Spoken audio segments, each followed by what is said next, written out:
അടുത്ത ആഴ്ച ഞാൻ ഉണ്ടാവില്ല കേട്ടോ. ഞാൻ അമ്മയോട് പറഞ്ഞിട്ടുണ്ട്, വീട്ടിലേക്ക് പോയിക്കോ. എനിക്കിവിടെ നിൽക്കുന്നതിന് കുഴപ്പമില്ല. എന്തിനാ വെറുതെ ഒറ്റ കേൾക്കുന്നേ? വീട്ടിൽ ചെല്ലാലോ. എന്നാ ഇതെന്താ? അരുണിൻ്റെ റിസപ്ഷൻ അല്ലേ, ഇന്ന് ഉതിർത്താൽ മതി. സാരിയോ? എനിക്കാണെങ്കിൽ ഇത് ഉടുക്കാനും അറിയില്ല. ഞാൻ തീരെ കംഫർട്ടബിളും അല്ല ഇതിൽ. ഇത് ഉടുക്കാൻ അറിയാത്ത എന്താ ഉള്ളത്? നിധി, നമുക്കൊരു മൂവിക്ക് പോവാം. ഇപ്പോൾ റെഡിയാവും. ചെല്ലി ഇപ്പോൾ റെഡിയാവ്. ഹരി, ഞാനൊരു കാര്യം ചോദിച്ചോട്ടെ? പറഞ്ഞോ. നീ എനിക്ക് വേണ്ടി ഒരുപാട് കാര്യങ്ങൾ ചെയ്യുന്നുണ്ട്. എൻ്റെ അഭിപ്രായത്തിനെ പറ്റി നീ ചിന്തിച്ചിട്ടുണ്ടോ?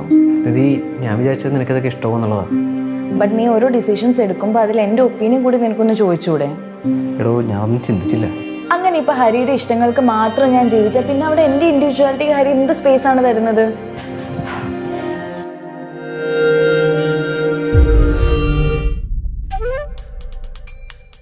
നിധി, ഞാൻ ഫുഡ് ഓർഡർ ചെയ്യാൻ പോവാ. നിനക്ക് എന്താ ഓർഡർ ചെയ്യണ്ടേ?